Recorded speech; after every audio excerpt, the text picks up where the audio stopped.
tersebut. Oleh karena itu dengan pidana mati.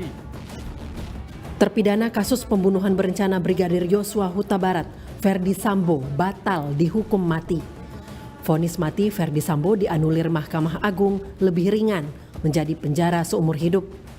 Terdakwa Ferdi Sambo, SH, SIK, MH, putusan PN, pidana mati, putusan PT, menguatkan, amar putusan kasasi, tolak kasasi penuntut umum dan terdakwa dengan perbaikan kualifikasi tindak pidana dan pidana yang dijatuhkan. Menjadi melakukan pembunuhan berencana secara bersama-sama dan tanpa hak melakukan tindakan yang berakibat sistem elektronik tidak bekerja sebagaimana mestinya yang dilakukan secara bersama-sama. Pidana penjara seumur hidup.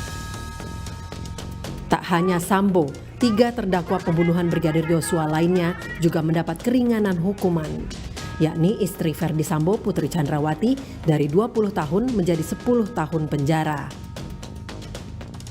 Ricky Rizal dari hukuman 13 tahun menjadi 8 tahun penjara. Dan Kuat Ma'ruf dari 15 tahun menjadi 10 tahun penjara. Sementara itu, sang justice kolaborator Barada Richard Eliezer telah bebas dari lembaga pemasyarakatan. Eliezer dinyatakan sudah menjalani program cuti bersyarat sejak Jumat 4 Agustus 2023 hingga 31 Januari 2024. Mantan ajudan Ferdi Sambo ini divonis 1 tahun 6 bulan penjara pada pertengahan Februari 2023. Eliezer dinilai bersalah turut terlibat dalam pembunuhan berencana terhadap Brigadir Yosua yang diotaki Ferdi Sambo. Pembunuhan terjadi pada 8 Juli 2022 di rumah dinas Ferdi Sambo di Duren 3, Jakarta Selatan.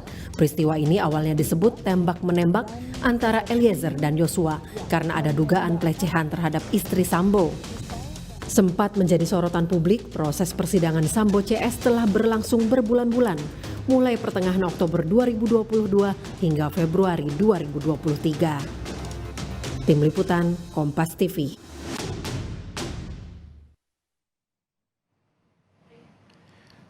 Saudara, terpidana kasus pembunuhan berencana Brigadir Yosua Huta Barat Ferdi Sambo batal dihukum mati.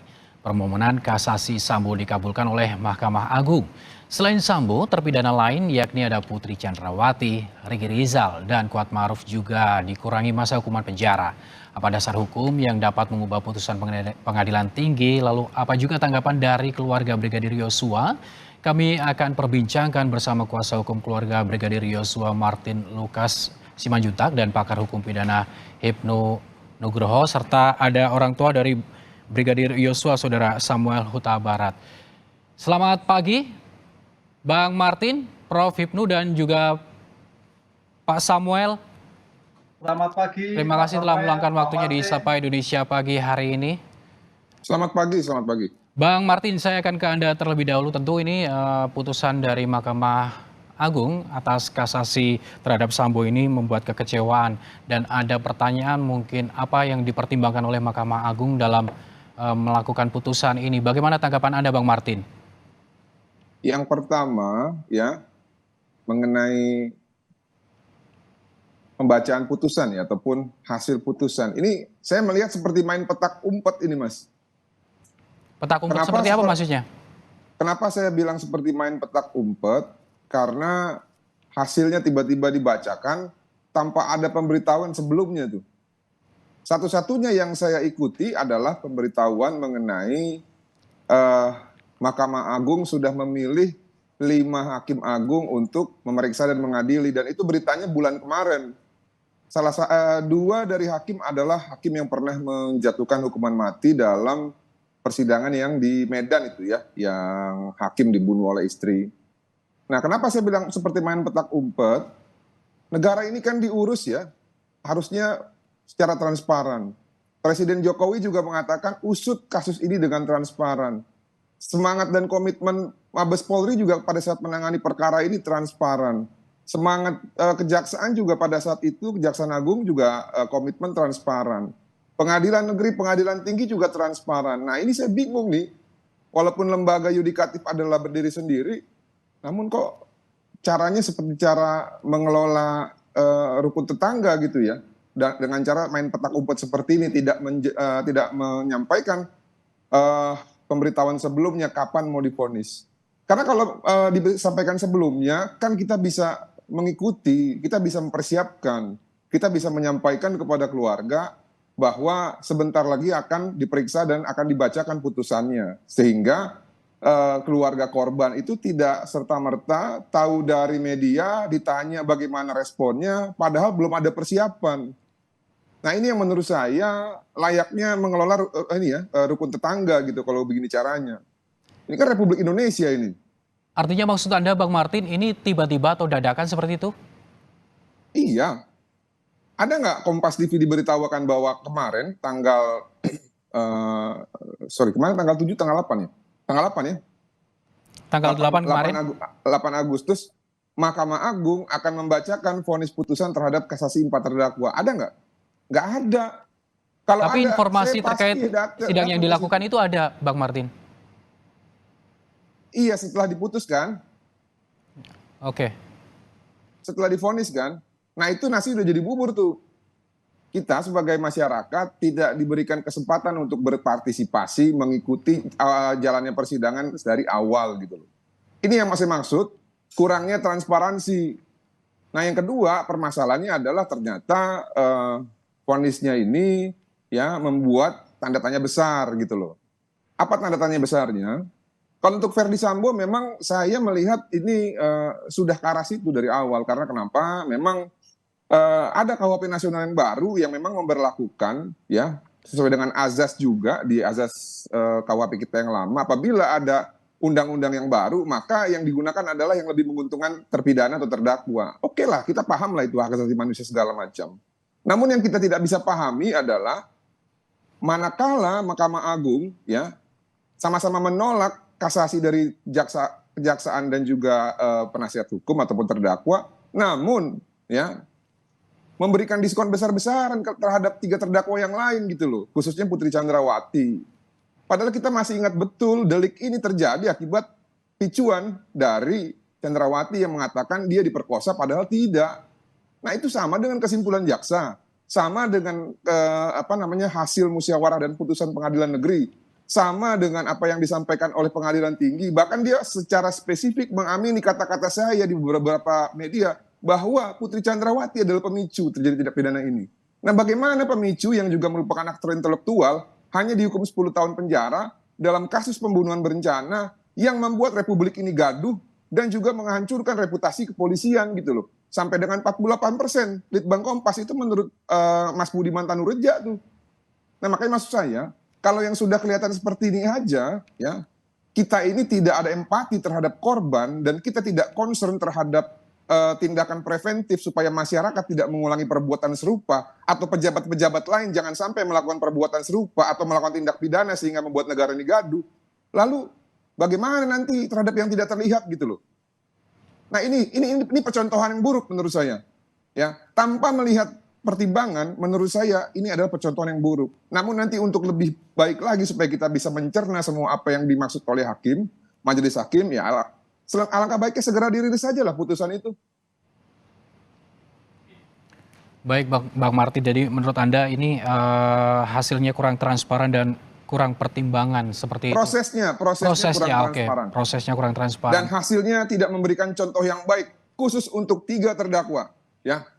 Khusus untuk Putri Chandrawati, Ricky Rizal, serta Kuat Maruf. Baik Bang Martin, sebelum saya sapa Prof. Hipnu, saya akan sapa dulu Pak Samuel Huta Barat. Selamat pagi Pak Samuel. Pak Samuel, bagaimana Anda menanggapi dengan hasil putusan kasasi MA ini? Ya, terkait dengan keputusan Agung, ya, kami mengetahuinya kemarin sore kurang lebih setengah 7 malam. Itu pun sesudah ditelepon dia bahwa menanyakan tentang hal keputusan Mahkamah. Bagaimana tanggapan kami selaku keluarga pun ayah dari almarhum Joshua. Saya terkejut, saya sangat terkejut.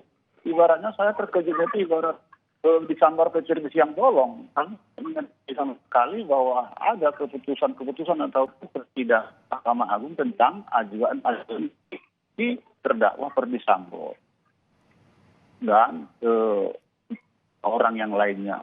Jadi dalam hal itu saya harapkan kepada awak media itu apa yang saya hendak itu. Telepon saya tidak mengetahui hal ini, saya bilang. Harapan Anda seperti apa Pak Samuel sebetulnya? Memang harapan kami itu sebelumnya aturan yang berjalan di Pengadilan Negeri Jakarta Selatan, di Pengadilan Tinggi Jakarta yang transparan dalam hal yang sangat penting bahwa ini. Janganlah ada tertutupi, janganlah ada ditutup-tutupi. Presiden kita udah berapa kali mengutarakan hal seperti itu dan pakar-pakar yang lainnya supaya masyarakat ini merasa mendapat keadilan, terbuka lah. Nah, secara senyap begini tiba-tiba ada. Dalam hal ini kami sangat membingungkan masyarakat kecil. Apalagi kami orang tua dari almarhum Joshua. Baik Pak Samuel, jadi artinya Anda juga beranggapan bahwa ini prosesnya kurang transparan tanpa pemberitahuan. Kita langsung ke Prof. Hipnu untuk menjelaskan masalah ini. Prof. Hipnu, bagaimana Anda menilai proses sidang kasasi ini? Ya, begini Mas, saya sepakat Pak Samuel ya. Kalau kita lihat putusan PN itu terbuka untuk umum, putusan PT itu juga disiarkan media. Memang Bang Martin, pengumuman secara tertulis ada di detik ada.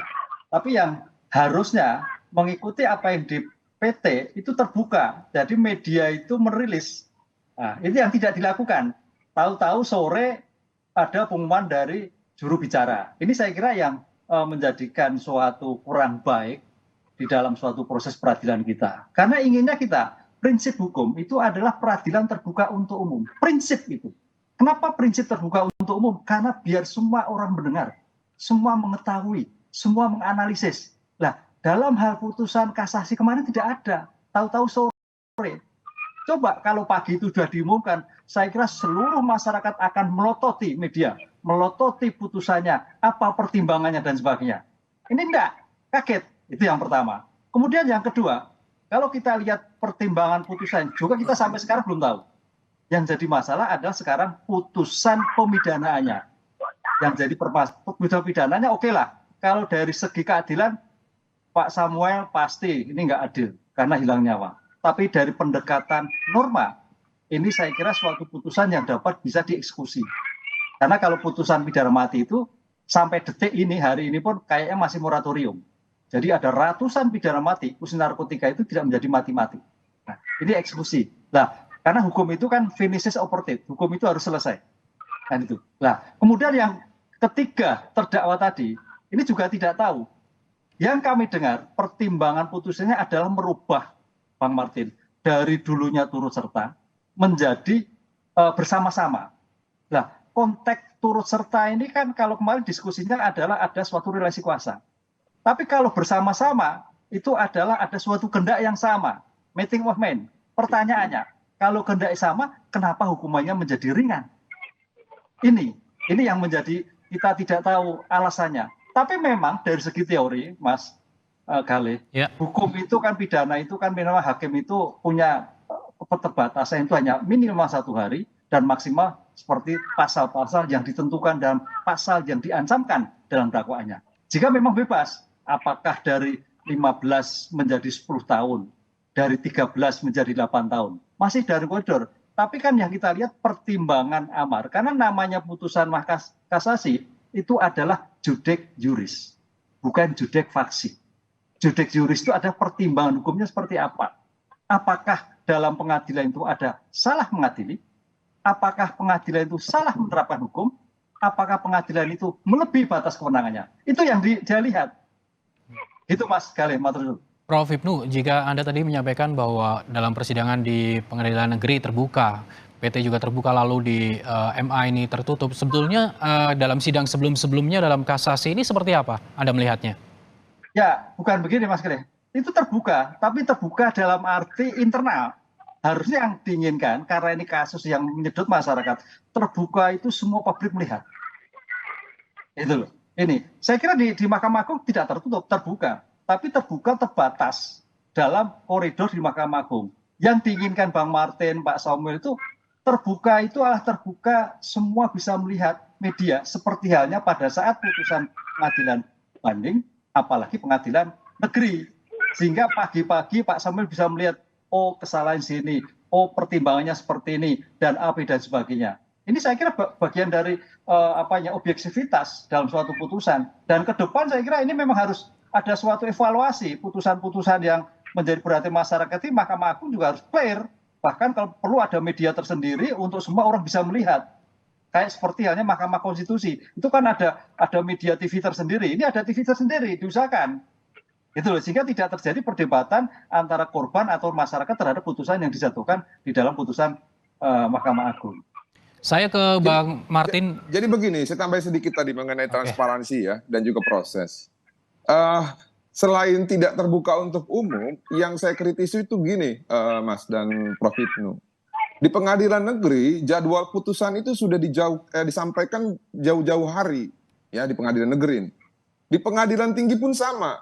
Ya, seminggu sebelum putusan sudah ada pemberitaan melalui rilis pers bahwa tanggal sekian-sekian vonis terhadap para terdakwa itu akan dibacakan secara terbuka untuk umum. Nah, ini yang saya tidak melihat gitu ya, pemberitahuan kepada keluarga ataupun pemberitahuan kepada masyarakat lah.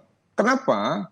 Karena ini sangat penting dalam negara yang sekarang sedang beranjak kita mau menuju transparansi supaya segala sesuatu bisa diawasi. Karena kalau tidak ada partisipasi publik, ya, yang mana kalau mau ada partisipasi publik berarti harus ada pemberitahuan, segala sesuatunya itu akan dicurigai hasilnya, objektif atau tidak. Nah, itu masalah pertama. Masalah kedua sekarang terkait putusannya. Ini kan putusannya akhirnya ketika seluruhnya belum dirilis, kita tidak bisa melihat pertimbangannya, ini kan menjadi hal yang kontradiktif. Manakala pengadilan tingkat 1 dan tingkat 2 sebelumnya sepakat. Lalu Mahkamah Agung yang lebih tinggi ternyata berbeda pendapat. Tadi juga ada disampaikan oleh Prof. Ibnu. Secara bersama-sama berarti tergenapi lah mens rea itu atau meeting of mind. Nah, ini kan lebih aneh lagi. Nah, apakah kita mau membiarkan sampai dengan putusan nanti diterbitkan ini masyarakat bertanya-tanya sehingga terdampaklah citra buruk terhadap lembaga peradilan. Nah, ini menurut saya dari segi komunikasi ini buruk sekali gitu loh. Jadi mohon maaf kalau saya terlalu frankly atau terlalu terang-terangan, ya ini ibaratnya kita mengurus sesuatu seperti mengurus rukun tetangga gitu loh. Mohon maaf, ini jujur. Ini yang perlu saya sampaikan kepada kita semua gitu loh. Terima kasih. Saya ke Pak Samuel. Pak Samuel, sebetulnya dari dalam persidangan yang sudah dilakukan dari pengadilan negeri, pengadilan tinggi, lalu di Mahkamah Agung, bisa diceritakan ada pemberitahuan seperti apa atau di waktu di Mahkamah Agung aja yang nggak ada? Iya, dari awal persidangan di Pengadilan Negeri Jakarta Selatan, kita sangat mengetahui media dan itu mengumumkan tanggal berapa dan siapa, tanggal sekian Sianu, tanggal sekian C, dan seterusnya. Kita bisa untuk mengikuti persidangan tersebut. Begitu juga di Pengadilan Tinggi. Itu sebelumnya seperti yang diutarakan oleh Pak tadi, seminggu sebelum persidangan tinggi sudah disiarkan dalam media dan kita pun sudah memiliki suatu rencana untuk persidangan di Pengadilan Tinggi. Dan di Mahkamah Agung ini kita lihat, saya bilang tadi ibarat terbisan bolong, tidak tahu kalau tidak ada angin, tidak ada hujan, dan artinya itu ada keputusan langsung diumumkan pada bagaimana kita tidak mengetahui secara transparan. Itu sangat kami kecewa. 7 malam ataupun pas maghrib nanti mengetahui hal yang di Mahkamah Agung. Jadi itu yang membuat kami keluarga ataupun orang tua dari almarhum maunya di negara kita ini terbukalah untuk masyarakat. Ya, kita mengikuti bagaimana proses-proses sebenarnya di negara kita ini. Apakah itu masyarakat awam yang begitu kurang paham soal hukum-hukum ini. Prof. Ibnu, bisa menjawab soal ini Prof. Ibnu? kalau Ya, memang ini kemarin itu hanya melakukan konvers dari Kepala Biro Hukum dan Humas MA, dan saat ditanya sejumlah wartawan juga detail pertimbangannya juga akan disampaikan, namun itu juga belum tahu kapan harinya kayak seperti itu. Bagaimana aturannya sebetulnya Prof. Ibnu? ya, aturannya kalau kita berbicara pada asas Mas Gali, asas cepat. Jadi secepatnya. Jadi kalau kemarin memang sudah dibacakan, harusnya hari ini konsekuensinya sudah bisa dirilis. Itu kalau kita berbicara pada asas cepat. Oleh karena itu sebetulnya dalam hal putusan-putusan yang menarik masyarakat ini tidak ada konferensi pers, tapi harus rilis pada saat putusan dibacakan. Sehingga hakim-hakim, 5 hakim agung tadi bisa terlihat A, B, C, D, dan sebagainya. Gaya pemikirannya seperti apa, spirit teorinya yang dipakai apa, kan gitu. Ini kan terlihatnya kan ada 2 dissenting opinion. Berarti kita masalah, oh Pak A, Pak B, dissenting opinion yang mengamini pidana mati, oh bagus, artinya berpandangnya bagus. Oh hakim B, C, D ternyata menganulir pidana mati. Ini kan lihat, karena ini bagian juga saya kira ketika objektivitas lewat transparansi dengan media akan menjadi pembelajaran Mas Gali. Pembelajaran masyarakat hukum, hakim-hakim di tingkat bawah dan sebagainya. Sehingga tidak ada yang tutupi. Kalau seperti ini kan dissenting opinion. Sehingga kita berpandangan begini, ada seorang hakim MA yang selama ini biasanya pidana mati, yang saya dengar kemarin Pak, ini kok mengalurir pidana mati. Nah ini kan, jadi saya pikir, wah saya pidana mati. Ada seseorang itu yang konsisten pidana mati, tapi ternyata kemarin malah tidak. Malah Apa ini seperti yang disampaikan Bang Martin tadi karena ada perubahan undang-undang seperti itu, Prof? Ya itu kan gini, melihatnya bukan sifat undang-undang Mas. Kita melihatnya bahwa suatu hukuman itu melihat aspek jera yang bersifat retributif, pembalasan. Itu penting. Ataupun pelaksanaan itu nanti ada pemaafan, ada terkait dengan bersyarat, itu lain soal. Tapi ketika hukuman dijatuhkan itu menjadikan masyarakat kaget, jera, tidak ada tindakan lagi. Itu Mas, jadi spirit psikologi menurut saya, setiap putusan dijatuhkan itu mendapatkan efek jera. Walaupun nanti dalam pelaksanaannya ada perubahan undang-undang, itu lain soal. Tapi menjadikan efek jera sebagai hukum retributif, sebagai pembalasan kasus yang menyangkut masyarakat, itu harus mencerminkan keadilan masyarakat. Lain kalau kasus-kasus terkait rehabilitatif, misalkan pencurian, penggelapan, itu kan keadaan faktor bisa diperbaiki, gitu Mas. Apalagi terhadap restoratif. Inilah yang harus dipertimbangkan makna pemidanan yang mana yang merupakan retributif, mana yang rehabilitatif, mana yang restoratif. Baik, Saya boleh tambahin Prof. sedikit? Ya, siap. Silakan, Bang Martin. Jadi begini, sebelum putusan Mahkamah Agung ini, jauh-jauh hari ketika media sudah tidak menyoroti perkara Ferdi Sambo dan yang lain, ya seluruh media, saya sudah sampaikan melalui kanal YouTube Irma Huta Barat bahwa bahwa ada 2 fenomena yang akan mempengaruhi putusan Mahkamah Agung nanti. Apa itu? Yang pertama, melalui putusan nomor 20 tahun 2023, saya lupa nomornya berapa, Mahkamah Konstitusi, ya. Mahkamah Konstitusi sudah mengeliminasi hak ataupun kewenangan jaksa untuk mengajukan PK dalam hukum pidana. Itu pertama. Yang kedua, ada eksaminasi putusan Ferdi Sambo tingkat pengadilan negeri yang dilakukan oleh 10 guru besar, ya, yang dalam kritisinya terhadap putusan tersebut itu banyak sekali mengkritisi putusan-putusan pengadilan negeri. Seperti contoh, pasal 340 tidak cocok diterapkan pada Ferdi Sambo, seharusnya 338. Motif itu tidak digali. Lalu perannya Putri dianggap terlalu berlebihan dalam vonis tersebut. Nah, akhirnya apa yang saya khawatirkan, ya, ini terjadi kemarin. Di samping tadi proses tidak transparan tersebut. Nah, oleh karena itu, ya, sebenarnya kalau untuk korban, Mas, Pak, ini udah selesai.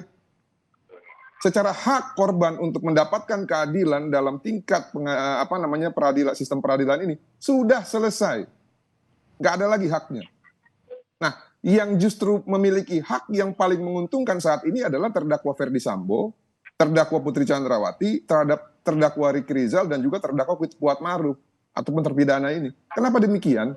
Mereka masih memiliki upaya hukum luar biasa yang bisa mengurangi hukuman mereka, tapi tidak bisa menambahkan hukumannya gitu loh. Makanya mereka ini sekarang dalam posisi yang sangat diuntungkan. Melalui peninjauan kembali ya Bang Martin ya? Iya, kita nggak tahu nanti. Hari ini mereka disunat 50%. Nggak tahu nanti senyap lagi, mungkin langsung bebas nanti pada saat PK. Kita nggak tahu. Tapi ya kembalilah, inilah hukum di Indonesia. Jadi kalau Baik. ada orang yang bilang no viral, no justice, ya, ataupun ada orang bilang hukum tajam ke atas, hukum tajam ke bawah, tumpul ke atas, ya mereka nggak salah juga, karena ada contohnya gitu loh. Nah, contohnya yang buat siapa? Ya petinggi-petinggi ini sendiri. Begitu. Makanya ini sangat menarik untuk kajian akademisi nanti gitu loh. Ya, makasih. Ya, Bang Martin, Prof. Hipnu dan juga Pak Samuel, kita nanti akan lanjutkan kembali terkait dengan sebetulnya apa pertimbangan dari Mahkamah Agung atas putusan kasasi terhadap Ferdi Sambo, Putri Chandrawati, dan Ricky Rizal, termasuk juga Kuat Ma'ruf. Usai jeda, kami kembali.